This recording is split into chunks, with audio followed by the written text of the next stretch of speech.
Hi hello नमस्कार मंडळी, स्नेहलता संगीत या चॅनलमध्ये मी स्नेहलता तुमचं सगळ्यांचं अगदी मनापासून स्वागत करत आहे. तर मी आज तुमच्यासोबत शेअर करणार आहे श्रावण सोमवार आणि दहीहंडीच्या दिवशीचा व्हिडिओ. तर व्हिडिओ शेवटपर्यंत नक्की बघा. व्हिडिओ आवडला तर व्हिडिओला लाईक करा, शेअर करा आणि चॅनलवर नवीन असाल तर सबस्क्राईब नक्की करा. तर सोमवारी सकाळी आमच्याकडे भरपूर प्रमाणात पाऊस चालू होता. खूप जास्त प्रमाणात पाऊस चालू असल्यामुळे मग आम्ही आज शाळेतच नाही गेलो. शाळेला सुट्टी झाली पाऊस चालू असल्यामुळे. पण मग तुम्ही काल माझा अष्टमीचा व्हिडिओ बघितलाच असेल. तर अष्टमी पण सेलिब्रेट करायची होती. मग घरीच थांबलो आणि श्रावण सोमवार पण होता आणि 2 व्हिडिओ तयार होत होते. मग त्यामुळे आता आम्ही महादेवाच्या दर्शनासाठी चाललो होतो. तर तो व्हिडिओ मी तुमच्यासोबत शेअर करणार आहे. त्यासाठी व्हिडिओ शेवटपर्यंत नक्की बघत राहा.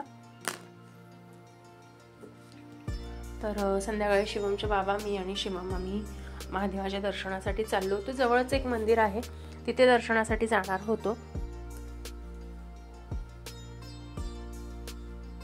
आणि भरपूर प्रमाणात बाहेर पाऊस पडलेला आहे आता.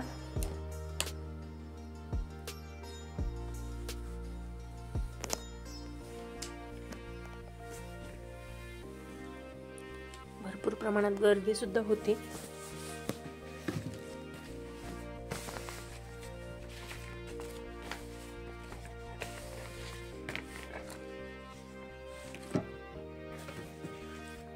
बघू शकता, घराजवळच एक महादेवाचं मंदिर आहे, तिथे आम्ही दर्शनासाठी गेलेलो.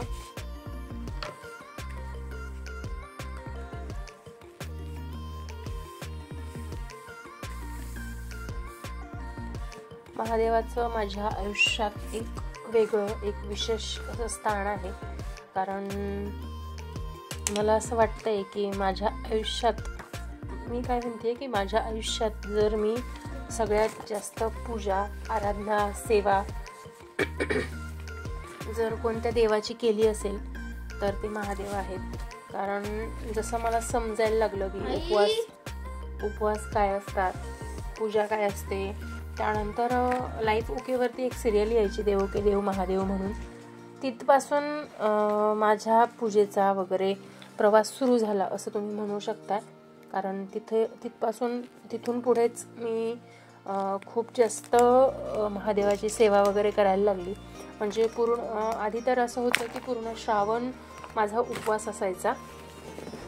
पूर्ण श्रावण म्हणजे प्रत्येक दिवशी सकाळी उपवास धरायची आणि संध्याकाळी उपवास सोडायची, असा उपवास असायचा.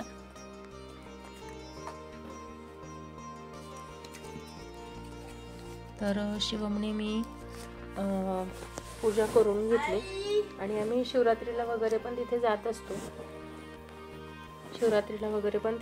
असतो. तुम्ही बऱ्याच व्हिडिओमध्ये सुद्धा बघितलेलं असेल मला तिथे जाताना किंवा तिथे मी गेलेली.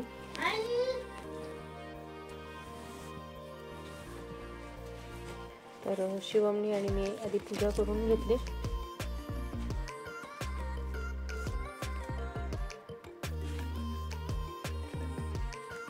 त्यानंतर घरून जातानाच मी अगरबत्ती वगैरे सगळं घेऊन जाते.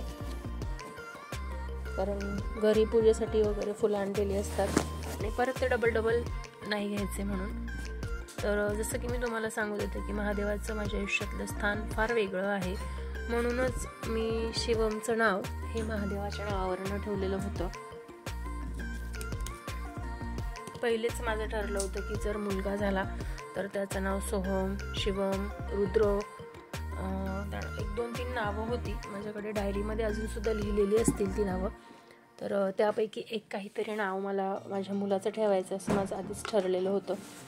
आणि मुलगा झाल्यानंतर बरेच नावं समोर आली की हे ठेवू ते ठेवू, पण मी आधीच रेकॉर्डला शिवम हे नाव ठेवून घेतलेलं होतं.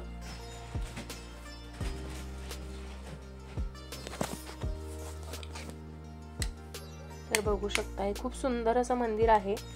छोटंसंच आहे पण सुंदर आहे.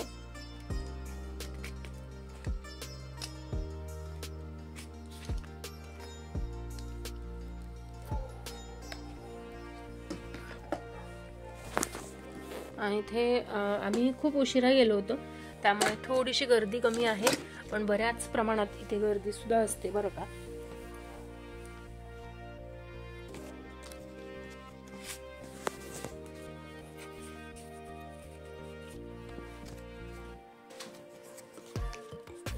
बघू शकता. खूप सुंदर असं रूप वाटत होतं महादेवांचं.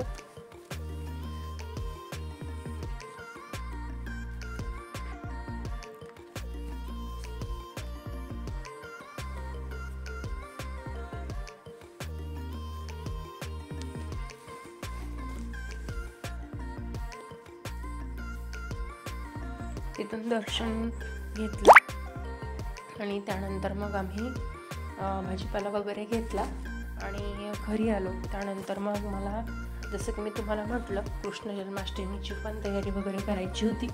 त्यामुळे मग मी ते आवरायचं होतं म्हणून घरी पटकन आले. त्यानंतर कृष्ण जन्माष्टमीचा व्हिडिओ मी तुमच्यासोबत शेअर केलेला आहे ऑलरेडी. तर हा दुसऱ्या दिवशीचा व्हिडिओ आहे. दुसऱ्या दिवशी या पद्धतीने मी पूजा करून घेतलेली होती. उपवास सोडायचा होता. उपवास सोडण्यासाठी मी वालाच्या शेंगा, डाळ भात, भरलेल्या मिरच्या आणि देवाचा प्रसाद म्हणून काला करतात, तर तो काला बनवून घेतलेला होता पोह्यांचा.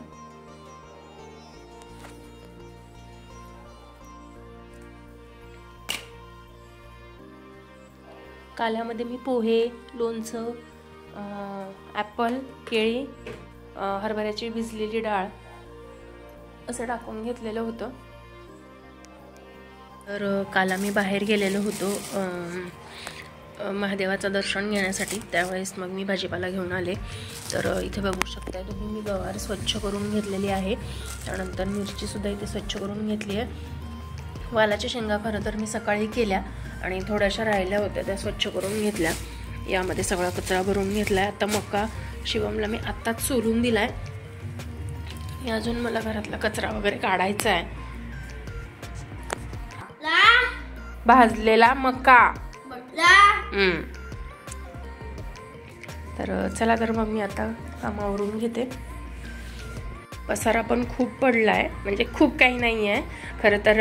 हे सामान वरती लावायचं आहे, पाण्याचं हे खाली ठेवायचं आहे, भांडे लावायचे आहेत, एवढंच आहे. पण पसारा म्हणजे पसरवून ठेवलं आहे सगळं, त्याच्यामुळे खूप पसारा वाटतो आहे. तर चला, तर मग मी आता हे भाजी वगैरे ठेवून घेते आतमध्ये, कचरा काढून घेते आणि तो पसारावरून घेते आणि त्यानंतर तुम्हाला भेटते. तर आजचा दिवससुद्धा अशा पद्धतीने पार पडला माझा. जेवण मी काय काय बनवलेलं होतं ते तुम्हाला दाखवलेलंच आहे सकाळी. आत्ता पण मी काही स्वयंपाक वगैरे नाही केला आहे, कारण शिवमच्या बाबांना दुपारीच ऑफिसला जायचं होतं. त्यामुळे मग दुपारीच जेवण बनवून घेतलं होतं. आणि आजचं हे कृष्णाचं रूप खरंच खूप सुंदर दिसतंय बरं का. त्यानंतर संध्याकाळची सुद्धा देवपूजा वगैरे माझी आटोपली.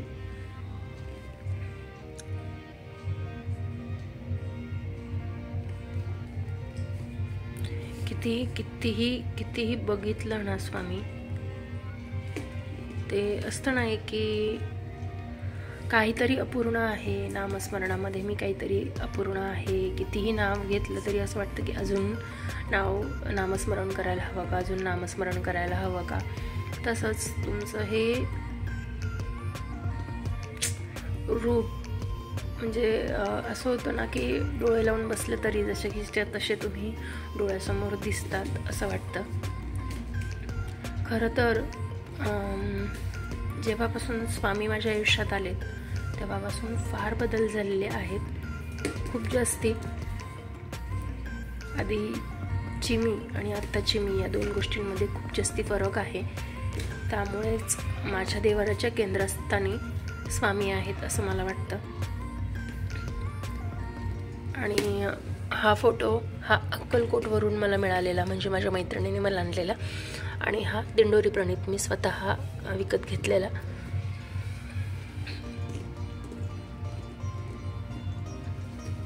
जसं शक्य होईल, जेवढं होईल तेवढं करण्याचा प्रयत्न करते मी स्वामी. पण माझ्या प्रयत्नांना यश द्या हीच तुमच्या चरणी इच्छा आहे माझी. चला, तर मग स्वामींचं दर्शन घेऊन आजचा व्हिडिओ आपला इथेच संपला मी असं सांगते आणि आपला व्हिडिओ संपवते. चला, तर मग भेटूया नेक्स्ट व्हिडिओमध्ये नवीन काहीतरी घेऊन. तोपर्यंत स्वस्त राहा, मस्त राहा, स्वतःची काळजी घ्या. Bye bye.